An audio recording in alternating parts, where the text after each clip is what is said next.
Everyone, welcome to CLAT point and let's start today's the Hindu news discussion, जो कि CLAT, AILET, DU LLB, NLS SET, LLM और other law entrance test आप 2022 या 23 में देने वाले हैं, उसके लिए इंपॉर्टेंट हो सकता है। तो बिना समय गंवाए शुरू करते हैं। गाइस, आज का क्विज जानने से पहले आप कल का जो क्वेश्चन मैंने आपसे पूछा था, बहुत ही सिंपल आंसर था, एडवोकेट जनरल, और आप में से मोस्ट ऑफ द स्टूडेंट्स ने इसका जवाब जो है बिल्कुल सही दिया था। आज एक थोड़ा सा डिस्क्रिप्टिव क्वेश्चन है, आपको एक लाइन में जवाब देना है, एक वर्ड में आंसर देना है, kind of whoever dishonestly uses any movable property to his own advantage has committed the offense of। ये इस ऑफेंस को क्या कहते हैं ये आप लोग मुझे कमेंट सेक्शन में बताएंगे। अब आज का एडिटोरियल पेज जो है कुछ इस प्रकार से है। सैटरडे में यहाँ पे ग्राउंड जीरो आता है जिसमें एक कहानी होती है। तो यहाँ पे जो अभी ऐप वाला बुल्ली बाई ऐप और इससे पहले जो एक ऐप आई थी, उन दोनों के बारे में डिस्कशन है, जिनके द्वारा बनाया गया था उनके बारे में कहानी लिखी हुई है, पूरा इनका बैकग्राउंड एक्सेट्रा एक्सेट्रा है। तो हमारे एग्जामिनेशन पर्सपेक्टिव से इंपॉर्टेंट नहीं है। यहाँ पे एक आर्टिकल जो है शशि थरूर साहब ने लिखा है रिगार्डिंग आवर कॉन्स्टिट्यूशन, तो इसको थोड़ा सा डिस्कस करेंगे। फिर यहाँ पे देखिए एक आर्टिकल है रॉन्ग रेमेडी, जिसको हम डिस्कस नहीं करेंगे। यहाँ पे ये आर्टिकल इंडिया जर्मनी के रिलेशनशिप से रिलेटेड है, इसको थोड़ा सा डिस्कस किया जाएगा। आगे बढ़ते हैं। यहाँ पे उत्तराखंड का मामला इलेक्शन से रिलेटेड हमारे लिए इंपॉर्टेंट नहीं है। चलिए, तो पहले मैंने आपसे कहा कि एक आर्टिकल लिखा गया है शशि थरूर साहब जी के द्वारा, the ground rules of the one land of many. ये क्या है आर्टिकल? ये बेसिकली ये कहने की कोशिश कर रहे हैं शशि थरूर साहब हमारे इस आर्टिकल के अंदर कि हमारे देश के अंदर डिफरेंट टाइप की जनता है, बहुत अलग अलग टाइप का रिलीजन है, बहुत अलग टाइप का कल्चर है, और उसके बावजूद भी हमारे कॉन्स्टिट्यूशन मेकर्स ने बहुत ही विभिन्न तरीके का कानून कॉन्स्टिट्यूशन लेके आए और बहुत ही अच्छा कॉन्स्टिट्यूशन लेके आए। और इसका एक बहुत बड़ा रोल इस चीज को जाता है कि जो कॉन्स्टिट्यूशन मेकर्स थे वो डिफरेंट ग्रुप्स को रिप्रेजेंट करते थे, डिफरेंट जगहों के थे। तो ये बात इस एडिटोरियल के अंदर मोटा मोटा कही गई है। अब थोड़ा सा कॉन्स्टिट्यूशन के कुछ इंपॉर्टेंट आर्टिकल्स जिस पे क्वेश्चन अभी बन सकता है करंट अफेयर से कनेक्ट करके, वो हम डिस्कस कर लेते हैं। देखो, आर्टिकल 14 जो है ना काफी न्यूज में रहता है, जिसकी बात होती है इक्वालिटी बिफोर लॉ। आपको याद होगा ट्रिपल तलाक वाला जो Muslim women protection of rights on marriage act आया था 2009 के अंदर, जिसने ट्रिपल तलाक के मामले को क्रिमिनलाइज किया था, एक कॉग्निजेबल ऑफेंस बना दिया था। उसको आप कहीं ना कहीं आर्टिकल 14 के अंदर जो है वो देख सकते हो कि यहीं पे इसका यूज करके इस तरीके के कानून को लाने की जरूरत पड़ी थी।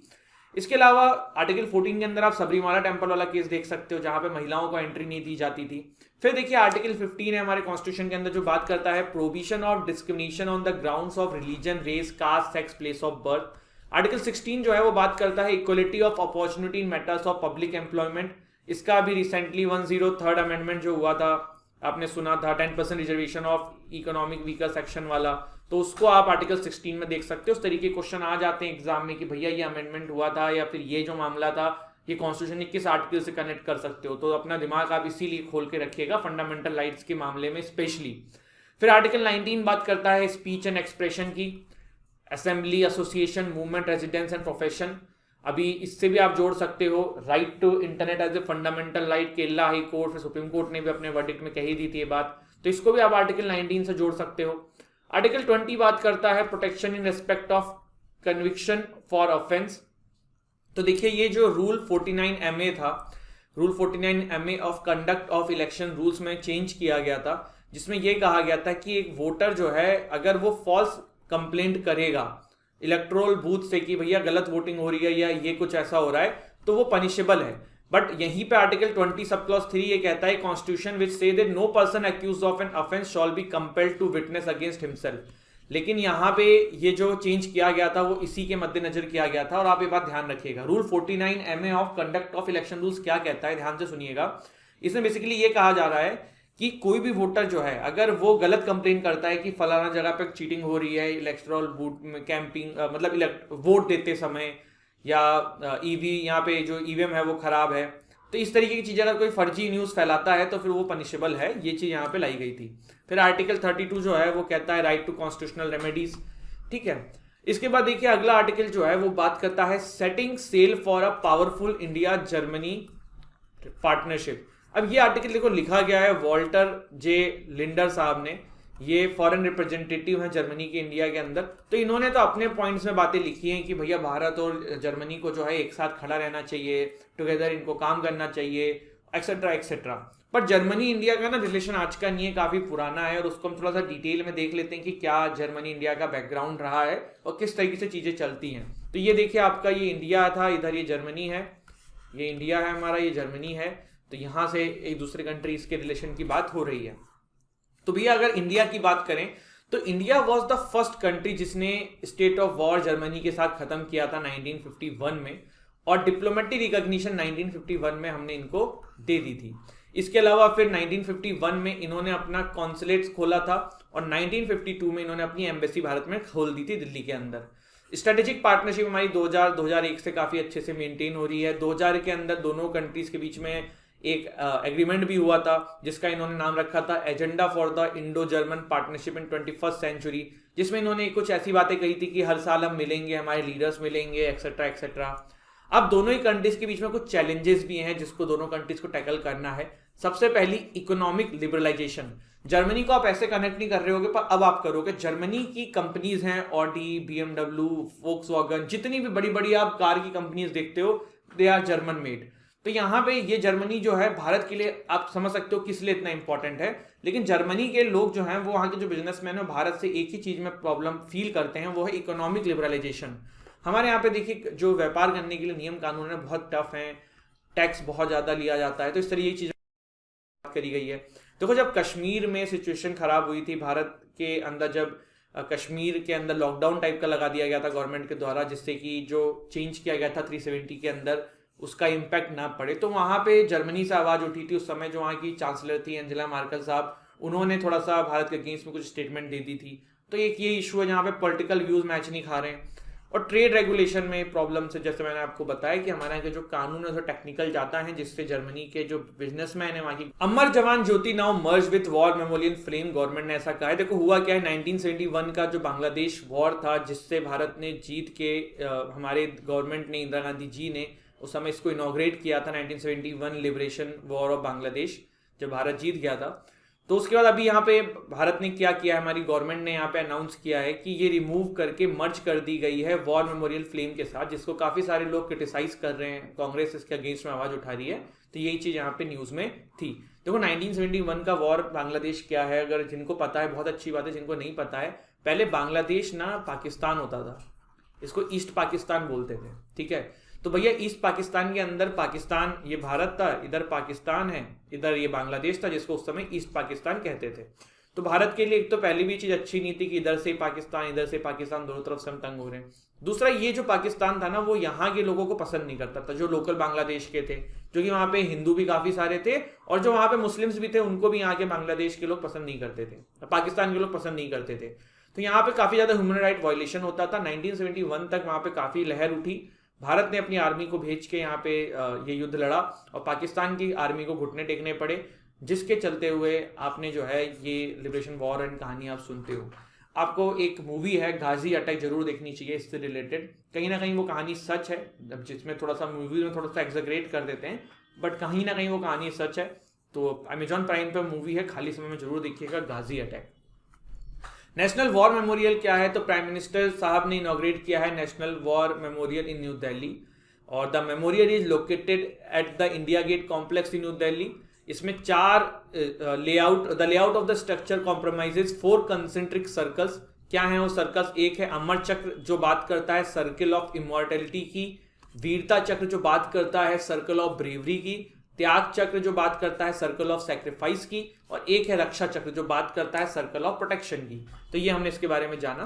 अब आगे बढ़े उससे पहले अगर आप लोग क्लैट की तैयारी कर रहे हैं, एलिट की तैयारी कर रहे हैं, तो क्लैट 2022 के लिए हमारा क्रैश कोर्स चल रहा है, क्लैट 2023 के लिए हमारा ईयर लॉन्ग बैच चल रहा है, क्लैट यूजी एलिट का मॉक चल रहा है। अगर आप एनएलएस सेट की तैयारी कर रहे हैं, 3 साल की आपको लॉ में एडमिशन लेना है बेंगलोर के अंदर, तो हमारा उसका क्रैश कोर्स है, मॉक है, आप चाहें तो इनरोल कर सकते हैं। अगर आप एलएलएम की तैयारी कर रहे हैं, एलएलएम 2023 का ईयर लॉन्ग बैच चल रहा है, एलएलएम 2022 के लिए क्रैश कोर्स चल रहा है, एलएलएम 2022 का मॉक टेस्ट भी आप हमसे ले सकते हैं। डीयूएलएलबी का कोर्स हमारे यहाँ आप ले सकते हैं, डीयूएलएलबी के मॉक्स आप हमसे ले सकते हैं। और ये सब कोर्सेज में अगर आप एनरोल करना चाहें तो करना क्या है, डिस्क्रिप्शन में हमारे वेबसाइट की लिंक है, हमारे ऐप की लिंक है, ऐप डाउनलोड करिए, स्टोर सेक्शन में जाइए और इनमें से किसी भी कोर्सेज में आप एनरोल कर सकते हैं। ज़्यादा जानकारी के लिए आप दिए हुए नंबरों पर भी कॉन्टैक्ट कर सकते हैं। People can soon invest in infra project, Gadkari साहब ने ऐसा बोला है, बहुत ही बेसिक न्यूज़ थी। और यहाँ पे एक पॉलिटिकल न्यूज़ है कि जो मनोहर पारिकर साहब है, उनके बेटे को जो टिकट है वो नहीं दी गई है फ्रॉम बीजेपी, और अब वो इंडिविजुअल लड़ने की बात कर रहे हैं। फिर क्या है, 35 पाक बेस्ड यूट्यूब चैनल बैंड, एक ये न्यूज़ है, ठीक है। फिर क्या है, startup raise the record 24.1 billion in 2021। India के अंदर ऐसा हुआ है कि जो स्टार्टअप्स हैं इन्होंने इतना ज़्यादा पैसा जनरेट किया है, जैसे कि स्टार्टअप लाइक बहुत सारी कंपनीज आप सुनते हैं, तो उन कंपनीज ने काफ़ी पैसा यहाँ पे जनरेट किया है। तो ये यहाँ पे न्यूज़ थी। फिर ठीक है, क्या जानोगे, 2 arrested for dumping people by promising jobs. और यहाँ पे क्या है, 2 state plan to revive Saraswati river. तो Haryana Himachal to construct a dam, जिससे कि सरस्वती रिवर को रिवाइव करने की कोशिश करी जाएगी। फिर क्या है, all set for tiger count and Bandipur Nagarhole. देखो यहाँ पे एक बंदीपुर टाइगर रिजर्व की बात हो रही है, बट अपन को यहाँ पे इससे इंपॉर्टेंट एक चीज जाननी है कि भारत में सेंसस होता है टाइगर्स को लेके। 2006 में हुआ था, 2010 में हुआ था, 2014 में हुआ था, 2018 में हुआ था, अब होना है 2022 में। भारत में सबसे ज्यादा टाइगर्स कहाँ है, तो सबसे ज्यादा tiger state of India Madhya Pradesh को कहा जाता है, 526। देन कर्नाटका, एक जमाने में Karnataka tiger state of India कहलाता था, बट अब मध्य प्रदेश ने उसको आगे बढ़ गया है। और फिर उसके बाद आपके हैं उत्तराखंड, फिर आपका है महाराष्ट्र, फिर तमिलनाडु, फिर केरल, फिर आसाम। ठीक है, तो ये आपका कुछ टाइगर का आंकड़ा है भारत के अंदर। ठीक है, अब नेशनल टाइगर कंजर्वेटिव अथॉरिटी जो है भारत के अंदर, वो इसको देखती है। ये टास्क फोर्स है जो कि 2005 में क्रिएट करी गई थी। प्रोजेक्ट टाइगर जो है 1973 में चलाया गया था गवर्नमेंट ऑफ इंडिया के कॉपरेशन से विद WWF। अब WWF का मतलब क्या है, जल्दी बताओ। WWF और WWE वाला नहीं है। चलिए इसकी फुल फॉर्म मुझे कमेंट सेक्शन में बताइएगा। फिर नेशनल टाइगर कंजर्वेटिव अथॉरिटी जो है एक स्टैट्यूटरी बॉडी है, और प्रोजेक्ट टाइगर इंप्लीमेंट करने का काम इन्होंने ही किया है। प्रोजेक्ट टाइगर क्या है, ये एक प्रोजेक्ट है जिसमें टाइगर को बचाने के काम किए जा रहे हैं, और ministry for environment and forest के अंडर में ये आती है। तो ये हमने सारी चीज़ें देखी, एक बार रिवाइज कर लेते हैं। लास्ट में हमने टाइगर रिजर्व के बारे में देखा, फिर हमने स्टार्टअप ने पैसा इकट्ठा किया है, हमारे कोर्सेज आप कैसे इनरोल कर सकते हैं, अमर जवान ज्योति वाला हमने एक न्यूज़ देखी, इंडिया ही जर्मनी में क्या रिलेशन है इसके बारे में हमने जाना, कॉन्स्टिट्यूशन हमारा क्या कहने की कोशिश करता है ये हमने जाना। अब देखिए, मैं एक बहुत इंपॉर्टेंट एस्पेक्ट पे आप लोगों से अभी बात करने के लिए सोच रहा था काफ़ी दिन से, पर आज करता हूँ। इसका नाम है द हिंदू एनालिसिस स्कैम। अब आज का आप न्यूज़पेपर उठाइएगा, ठीक है, आपको जितने आर्टिकल्स हमने डिस्कस किए ना, इसके अलावा कोई भी आर्टिकल ऐसा नहीं लगेगा जो आपके एग्जामिनेशन पर्सपेक्टिव से इंपॉर्टेंट है। यमन वाले 1-2 आर्टिकल और आए, लेकिन वो तो हम पिछले 3 दिन से डिस्कस कर रहे हैं। मेरा सिर्फ ये बात कहने का मतलब है कि आज की डेट में ना यूट्यूब पे बहुत सारी जगहों पे द हिंदू एनालिसिस स्कैम हो रहे हैं। ये स्कैम है क्या, ये स्कैम ये है कि 30 मिनट की चीज को आपको 1.5 घंटा दिखाना, 30 मिनट की चीज को आपको 2-2 घंटे डिस्कशन करना। यहाँ पे प्रॉब्लम क्या है, प्रॉब्लम ये है कि लोग ये बात नहीं समझ रहे हैं कि अगर वो 1.5 घंटा द हिंदू एनालिसिस का सेशन देखेंगे तो फिर वो 1 घंटा न्यूज़पेपर पढ़ेंगे, तो भैया आप 2.5 से 3 घंटे अपने दिन का हिंदू न्यूज़पेपर को दे रहे हो, जो कि बिल्कुल सही नहीं है। आपको 1 से 1.5 घंटे मैक्सिमम हिंदू को देना है, जिसमें आपका आधा घंटा का पोर्शन ना खुद से सेल्फ रीडिंग का होना ही होना चाहिए, जो इंपॉर्टेंट आर्टिकल हैं।